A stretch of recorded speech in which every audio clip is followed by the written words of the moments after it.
Kalau lagi bad mood, cewek ini langsung cabut ke pasar buat nawar barang. Semua pedagang langsung deg-degan tiap dia datang. Nah, penjual seafood sampai berharap dia jangan mampir ke lapaknya. Soalnya dulu cewek itu pernah nawar ikan sampai setengah jam sambil duduk di kursi. Pas lagi cerita ke pedagang baru, tiba-tiba cewek itu udah berdiri di belakangnya. Panik, si penjual langsung ngeluarin seafood paling segar biar dia cepat beli terus pergi. Seafood seharga $100 langsung ditawar jadi $50. Si penjual sampai kaget, tapi cewek itu cuma natap tanpa ngomong apa-apa. Makin panik, harga terus diturunin sampai akhirnya dia setuju beli. Belum sempat lega, cewek itu pindah ke lapak telur bebek sebelah. Pas nanya harga dan si pedagang asal nyebut angka, cewek itu malah narik bangku, terus ngeluarin alat pendeteksi bohong dan wajah si pedagang langsung jadi pucat.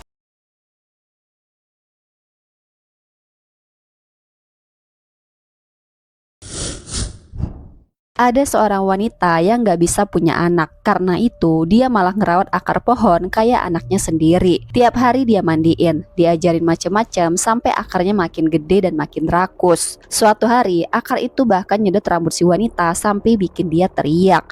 Suaminya langsung nolong dan baru sadar kalau benda itu sama sekali bukan anak. Tapi si wanita udah keburu sayang banget. Dogi mereka tiba-tiba hilang dan yang tersisa cuma darah di lantai. Suaminya pun yakin akar itu berbahaya dan harus dimusnahin. Tapi istrinya mati-matian nolak. Besoknya seorang tukang pos datang nganter surat. Karena gak ada yang buka pintu, dia mau pergi. Tapi tiba-tiba akar itu muncul dan langsung nelen dia. Pas pasangan itu pulang belanja, tukang posnya udah gak ada jejak sama sekali. Akhirnya si suami diam-diam ngikat akar itu, masukin ke karung, lalu ngurungnya di ruang bawah tanah. Semua kejadian itu diam-diam dilihat sama anak cewek tetangga. Malamnya dia nyelinap masuk dan ngelepas ikatan akar itu. Setelah ngobrol, mereka malah jadi teman dekat. Anak itu sering bawain makanan dan mainan secara diam-diam. Tapi waktu ibunya mulai curiga karena makanan sering hilang, dia kepikiran satu rencana yang bikin merinding.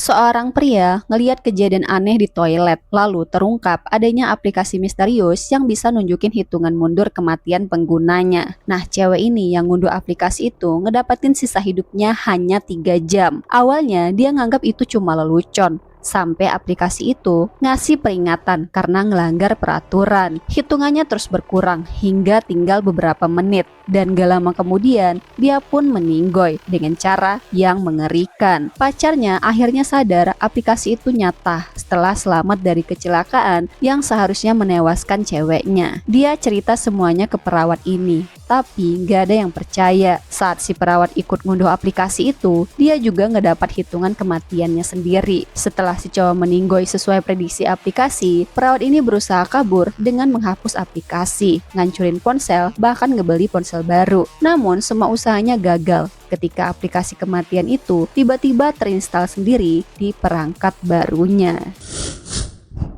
Ngebunuh suaminya yang selingkuh, terus mayatnya dicor semen dan disembunyiin di dalam tembok rumah. Selama 4 tahun, aman-aman aja. Bahkan polisi udah datang beberapa kali dan gak nemu apa-apa. Tapi suatu hari anaknya ngasih gambar keluarga, dan di gambar itu ada 2 tangan nongol dari tembok. Anaknya bilang kalau ayahnya ada di dalam tembok dan selama ini ngeliatin dia tumbuh besar. Awalnya si ibu nganggap itu cuma hayalan anak kecil, sampai anaknya terus-terusan bilang kalau setiap malam dia ngobrol sama ayahnya. Makin lama omongan anaknya makin bikin merinding. Katanya ayahnya bilang di dalam tembok gelap, dingin dan pengen keluar. Bahkan neneknya yang udah meninggoy juga pernah ngomong hal yang sama sebelum wafat. Karena ketakutan, si ibu pasang kamera di rumah dan ngelihat anaknya beneran sering berdiri di depan tembok sambil ngobrol sendiri. Ingatan soal pembunuhan 4 tahun lalu langsung balik lagi. Malam itu juga dia ambil palu dan mulai ngebongkar tembok buat cari tahu apa yang sebenarnya ada di dalam sana. Tapi begitu temboknya retak dan terbuka, dia langsung ketakutan setengah mati.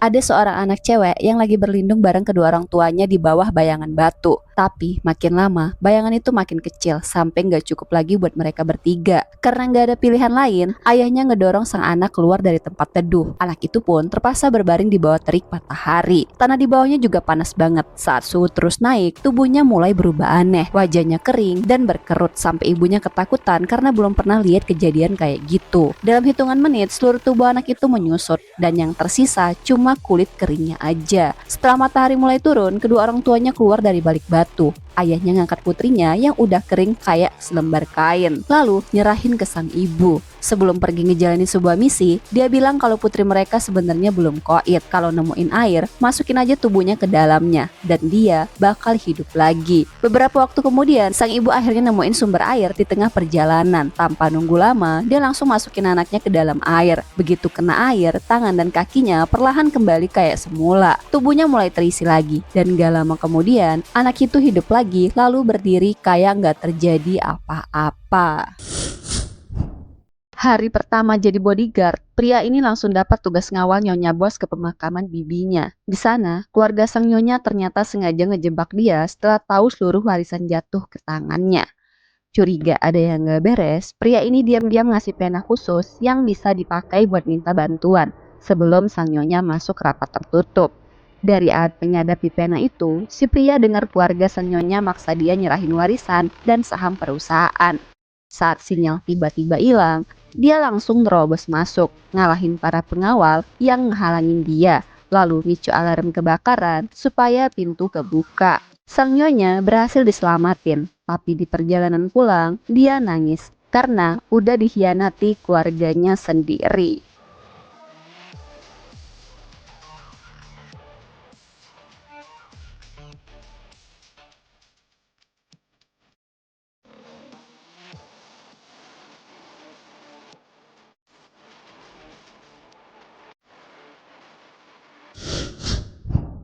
Cewek ini nekat ngeluarin Annabelle dari lemari berhantu cuma buat ketemu almarhum ayahnya. Padahal di lemari itu ada peringatan yang jelas-jelas nggak boleh dilanggar. Tiba-tiba alarm rumah bunyi keras. Karena panik, dia buru-buru balikin Annabelle lalu lari keluar. Sayangnya, dia lupa ngunci kembali kotak kacanya. Dan tanpa sadar, dia baru aja ngebebasin roh jahat yang ada di dalam Annabelle. Di saat yang sama, cewek ini didatangi seorang gadis kecil misterius yang tiba-tiba muncul di depan pintu, lalu hilang begitu aja. Sementara itu, bocil cewek ini ngedengar suara aneh dari lantai atas dan nemuin boneka Annabelle duduk sendirian di sebuah kursi. Tapi saat dia masuk, boneka itu tiba-tiba lenyap. Setelah kejadian aneh makin menjadi-jadi, salib di dinding jatuh sendiri. Lalu sosok perempuan bergaun pengantin muncul di cermin. Nah, si cewek yang ngedengar keributan langsung naik ke atas dan nemuin si bocil cewek ketakutan sambil meluk salib. Cewek yang satu ini masih belum kapok. Dia diam-diam masuk ke kamar orang tua bocil si cewek dan nemuin sebuah liontin yang katanya bisa dipakai buat menghubungi orang yang udah meninggal. Seorang cewek masuk ke tubuh anak bangsawan yang hidupnya penuh penderitaan. Dibenci ayahnya sejak kecil, dibuang ke desa, lalu dipanggil pulang cuma buat gantiin adiknya menikah dengan seorang pangeran penguasa yang terkenal kejam. Tapi cewek ini bukan orang yang bisa ditindas. Saat dijebak dan mau dihukum, dia malah nampar ayahnya, nendang adiknya ke danau dan nunjukin kekuatan luar biasa yang bikin semua orang ketakutan. Aksi ini ternyata dilihat langsung oleh calon suaminya. Sang pangeran jadi penasaran karena dia ngeliat cewek ini gak kayak yang selama ini diceritakan. Saat pangeran datang nyelamatin dia dari keluarganya, sistem misterius yang dimiliki cewek itu tiba-tiba ngasih misi baru, yaitu megang tangan sang pangeran selama 1 menit demi dapatin hadiah poin. Semua orang langsung shock karena pangeran itu terkenal paling gak suka disentuh wanita.